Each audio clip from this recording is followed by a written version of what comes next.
What are 3 words you would use to describe the last 2 years? 3 words. Resourceful, resilient. Radical, mutable. Brutal. Creative. Trying. Unexpected. A roller coaster. But in a weird way, also very exciting. Few people alive had experienced what we lived through in the past 2 years. The pandemic upended society in ways that will be felt for decades, and the cultural industries were among the hardest hit. Broadsheet sat down with 8 prominent Australians to talk about the recovery of the hospitality, arts, and live entertainment sectors, as well as how we get people back into our CBDs and what comes next. We are in a recovery period. There are some industries faring better than others. People are out and about. What are you seeing that's exciting? I do think it's an exciting time. I do. I think it feels a little bit like Melbourne, you know, in the early 90s post-recession when the city was really revitalised. We have an opportunity now coming out of this pandemic like nothing I've ever experienced in my 30 years of being in the industry. And we have an ability to really establish what I think could be the roaring 2020s. I feel like we're nearly on the other side. I think we're sort of getting our feeting and grounding back, but there's no way I can plan any given day. The hospitality industry, as we know, has really suffered deeply, and now we're back on. And it's not like turning the tap on. There's massive challenges that have already had quite a lot of airplay. One of those would be staff shortages, people losing staff to other industries or to interstate or overseas. It was the biggest economic shock our country faced since the Great Depression. Accommodation, food, hospitality sector saw more than 250,000 jobs lost in the early months of 2020. No one should lose sight of that context, but at the same time, we should all be optimistic about the recovery that is now underway. When this pandemic started, everyone was in this tiz and they were like, shit, we need to have our Instagrams, do this, and we need moving image content, and we need to have videos with every show, and we need viewing rooms. And I think what I've seen, especially in the last year, is the fact that there's been a bit of refinement. I think now it's really about the quality of those digital outputs. Galleries, started shifting online, and I think it's become quite naturalised for people to buy art just by looking at it on a screen. Commercial gallery space has really thrived. People I think who've suffered the most are the independent artists and the production crews that are freelance. Initiatives like JobKeeper weren't available to those people without regular employment. I think everyone who loves music is doing their best to be in rooms with musicians at the moment. But it's going to take a little while, and we can't pretend it's over yet. It's still too insecure for us to say this is a time of recovery for live music. The tide is turning, and I think something like Vivid Sydney can be a line in the sand, if you like, can really inject that huge boost of people into the city, and they remember why coming into the city was such a great thing. Let's talk about the labour shortages. We are in contact consistently with hospitality operators, gallery owners, people in the live performance industry, and there's no staff. What happened during the pandemic was an unprecedented event. Australia, for the first time in nearly a century, saw more people leave the country than come to the country. And that has obviously had an impact on the workforce, particularly as the health restrictions have lifted. Currently, when we're putting a job ad now, I'll be lucky to get 1 or 2 resumes a day, and a lot of them are not skilled to be applying for the job that they're looking for. And I don't mind that. I don't mind training that. But then, if you've got 2 applications and they don't turn up to an interview, you end up with nowhere again. The arts labour force has definitely contracted. A lot of people have taken that time to think about their personal economies. A lot of people just really took that moment to leave the sector, and I don't think they will come back. I used to, when I worked, say, for the City of Sydney, advertise a job for an event assistant and get 200 or 300 people to apply. Now we're getting maybe 10. You know, I think a lot, particularly at an entry level, if you were just going into events over the last couple of years, then you're not really necessarily going to hang around, but we want you to come back. Please come back, because there's some fantastic jobs around, and I think the industry is going to get bigger as a result of this rather than smaller. But yeah, it's serious at the moment. There is no silver bullet to the workforce issue. But since November, we've seen 70,000 skilled workers. We've seen 10,000 backpackers coming to Australia.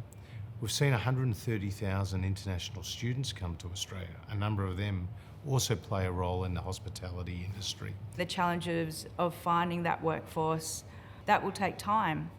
So that impacts the venues in that they can't perhaps open the hours they'd like to. All your restaurants, though, are they open as many days or hours as you would like?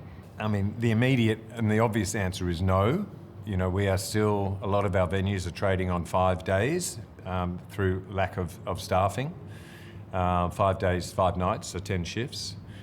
We would like to be doing 14 everywhere, and we are in a number of places, but probably in some of those places where we're doing 14 shifts, pre-COVID, we wouldn't have been doing 14 shifts because the demand wasn't there. Probably about 80% of my staff went home, went back to Vietnam, went back to Malaysia.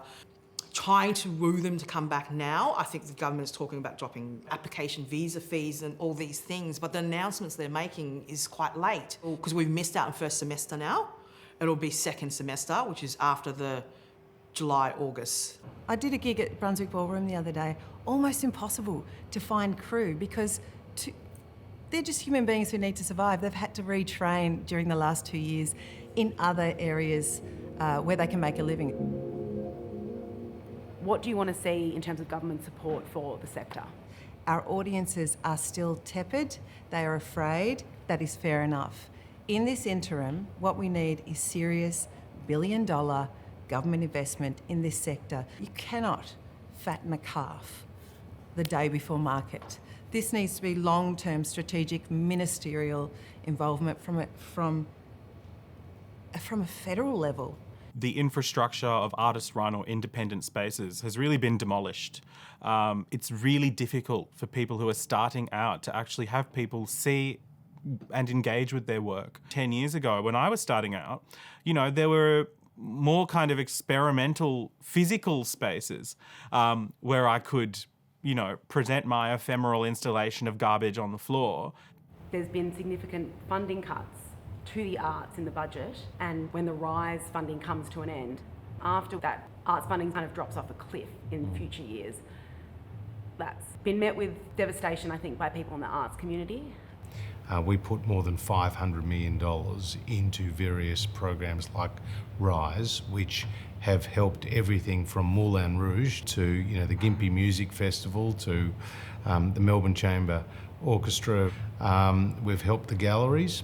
So I think we have been very supportive. I think the support during the pandemic was very targeted towards certain types of activity.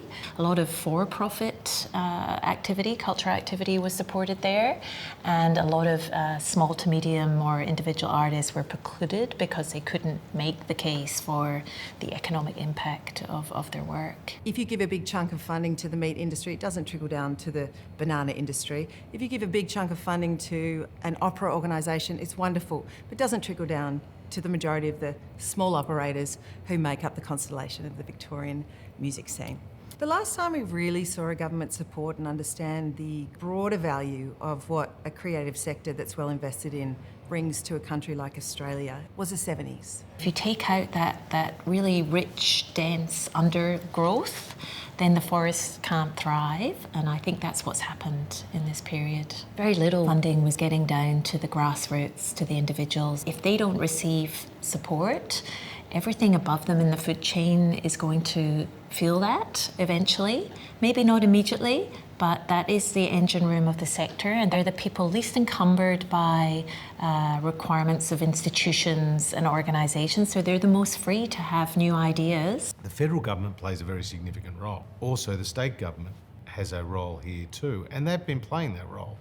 But it has been the federal government that has done the bulk of that heavy lifting, and it includes those creative art programs and $8 billion for JobKeeper and a number of other things. Personally, as somebody that runs their own event direction business, I got JobKeeper and it kept me afloat entirely. We were so grateful for the opportunity to have something like JobKeeper to support those vulnerable members of our huge creative sector during that time.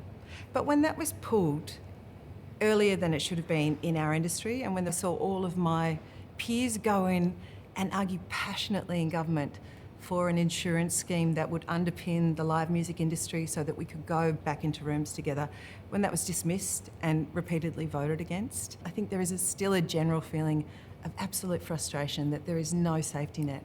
Government funding is unreliable in lots of ways. And I think we actually need to work with industries that are actually building wealth to invest back into culture, private support, corporate sponsorship to culture and the arts is actually vital. Cities are not what they were. Trade on Mondays and Fridays is pretty much evaporated. So how do we ensure that those structural changes don't result in, I guess, a bloodbath for small business owners who rely on foot traffic and can't really easily go online?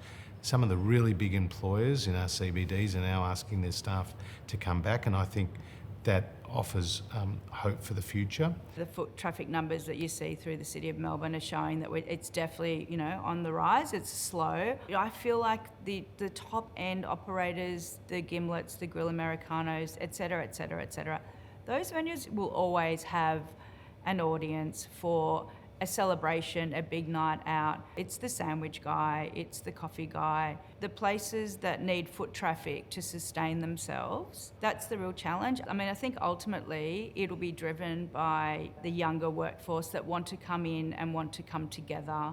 And you look around, I mean, look out on George Street now. It's busy out there. It wasn't like that 4 weeks ago. So the momentum is there, and you've got the local government, you've got the councils are supporting businesses to activate outdoor areas and unused areas. That wasn't happening before. You've got the state government saying, let's get live music back on, let's have a 24-hour economy. All the stakeholders, everyone wants the same end goal. We have to keep going in the same spirit that we did during the pandemic, and that is break down, the red tape. I think what we've proven is that we can have extended hours, that we can, trade out on the streets, and I think that's up to government. I think it's up to local councils. I think it's up to artists. I think it's up to, your small event organiser. I think it's up to all of us to make sure that there's things happening all the time. Sydney nightlife, challenged before the pandemic. The cities aren't in lockdown anymore, and the lockout laws in Sydney are gone. So how do you rebuild a city's nightlife? Well, certainly not single-handedly. How do we, as a community, build it? Well, I think diversity of offerings. So reassessing your spaces and how they can be used, and bringing that live element into your space. Within Merivale, we're pushing live performances. So we're booking, I think we book 250 live acts every week. You've got a work week in the city that looks like it's Tuesday, Wednesday, Thursday, and Monday and Friday have kind of become these long working weekends. Yeah. How do we get people back into the CBDs? We've got to give them a good reason to come back. Give them a creative, vibrant workspace. Reinvent what the office space looks like. It's not going to happen by just opening the doors again, because they're bloody boring, these offices. We're open Monday in our bars here till midnight, and we've got live music. We never did that before. So create the place that's exciting for them, and they will come back. I think we need to remind people about what's so special about getting out of your tracky dacks and getting on a train and coming into the city. There is a little bit of a structural shift that's going to occur post-COVID, where thousands of people are going to move out of our cities and actually move to the regions. But I don't think that is an existential threat to our CBDs. I just think we have to work at getting people back into the office sooner than later. What are the 3 words that spring to mind when you think about the year ahead? I'm anticipating genius, resilience and joy. I think the best thing that the public can give the arts community is attendance. Attendance actually generates data that we can actually use to grow our industry. Even though we're in this space where we're creating all this digital content, as artists, we still want people to see them in the flesh. You know, we've had such incredible adversity thrown at us. We have managed through that adversity, and naturally you come out stronger. I feel optimistic when I walk around Collingwood Yards.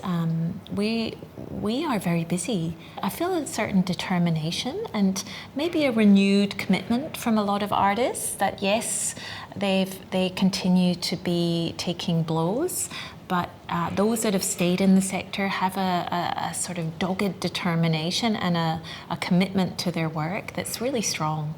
It's not without its challenges, workforce, higher food prices, and the other challenges that come with being in the middle of COVID still, but I am optimistic. I think there's a lot of pent-up demand now among the community. Money's been accumulated over the course of the pandemic, and that money will be spent in our restaurants, in our cafes, in our hotels, in our tourist destinations. It gives me hope, it gives me a lot of confidence that people are still willing to spend, but then there's also people that are a bit scared to still come out, you know, with everything that's going on. If you're creative and you have the energy, because it does require energy, there is a great opportunity in the next 12 months to build something exciting. The pandemic has been like a huge reset switch on humanity, and if we ride that wave and embrace that, then the industry will be stronger than ever. People want to get it back out again. They want to connect face to face. They want to have a drink. They want to see their friends. They want to have fun, and they want to dance, and they want to sing, and they want to be free. And it's shown that hospitality and entertainment is ingrained in our DNA makeup, and a world pandemic can't crush that.